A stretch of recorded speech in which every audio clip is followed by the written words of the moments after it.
मरवाही में छात्रा के साथ शिक्षक ने दुष्कर्म किया। छात्रा के गर्भवती होने पर इस पूरे मामले का खुलासा हुआ। शिक्षक के अलावा एक अन्य युवक ने भी दुष्कर्म किया। छात्रा की शिकायत पर दोनों के खिलाफ केस दर्ज कर लिया गया है। शिक्षक के खिलाफ मरवाही थाने में केस दर्ज हुआ है और युवक के खिलाफ पेंड्रा थाने में केस दर्ज किया गया है। दोनों आरोपी पुलिस की हिरासत में हैं। अब आरोपियों से इस मामले में पूछताछ की जा रही है। तो पेंड्रा से यह बड़ी खबर है, जहां मरवाही में छात्रा के साथ शिक्षक ने दुष्कर्म किया। छात्रा के गर्भवती होने पर इस मामले का खुलासा हुआ। शिक्षक के अलावा एक अन्य युवक ने भी दुष्कर्म की वारदात को अंजाम दिया है। छात्रा की शिकायत पर दोनों के खिलाफ केस दर्ज कर लिया गया है। शिक्षक के खिलाफ मरवाही थाने में केस दर्ज हुआ है और युवक के खिलाफ पेंड्रा थाने में केस दर्ज कर लिया गया है। दोनों आरोपी पुलिस की हिरासत में। आरोपियों से पुलिस पूछताछ कर रही है। एक बड़ा गंभीर मामला ये निकलकर सामने आया पेंड्रा से, जहां छात्रा के साथ दो लोगों ने दुष्कर्म किया।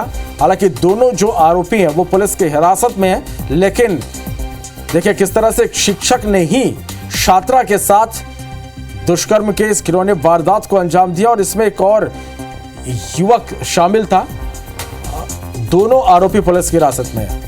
शरद अग्रवाल हमारे संवाददाता ज्यादा जानकारी के साथ पेंड्रा से इस वक्त लाइव जुड़े हैं। शरद, जिस तरह से पूरा मामला सामने आया, कई सवाल उठने लगे। शिक्षक और छात्र के बीच का जो रिश्ता होता है वो शर्मसार हुआ है। किस तरह से पूरा मामला सामने आया और पुलिस अब इस मामले में आगे कार्रवाई कर रही है? जी, मरवाही के एक बड़े सरकारी स्कूल का है, जहां के रहने वाली छात्रा जब प्रेग्नेंट होती है तब इस पूरे वाकये का खुलासा होता है। उस छात्रा ने बयान देता है परिजनों के सामने, जो पुलिस को बयान दिया जाता है उसमें पता चलता है कि उस जो आत्मानंद स्कूल है उसमें हिंदी मीडियम में पढ़ाने वाले एक टीचर जो है अंग्रेजी मीडियम की इस छात्रा के साथ लगातार दुष्कर्म करते रहता है। इसके बाद छात्रा जब प्रेग्नेंट होती है तो बयान के आधार पर उस टीचर के खिलाफ तो मरवाही थाने में अपराध दर्ज किया जाता है। वहीं छात्रा ने एक और बयान दिया था कि गांव के ही पास के गांव के रहने वाले एक परिचित के युवक ने भी उसके साथ दुष्कर्म की वारदात को अंजाम दिया था। तो इस मामले में पेंड्रा थाने में उस जान पहचान के युवक त्रिलोक आर्मो के खिलाफ मामला दर्ज होता है। तो ये दो अलग अलग मामले दर्ज होते हैं, जिसका खुलासा छात्रा के बयान के आधार पर होता है। अब पुलिस दोनों ही आरोपियों को हिरासत में लेकर पूछताछ कर रही है और आगे की कार्यवाही में जुट गई है।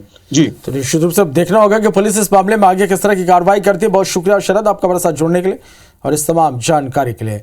तो पेंड्रा से ये बड़ी खबर निकलकर सामने आई, जहां छात्रा के साथ शिक्षक और एक अन्य युवक ने दुष्कर्म की वारदात को अंजाम दिया है। दोनों आरोपी पुलिस की हिरासत में।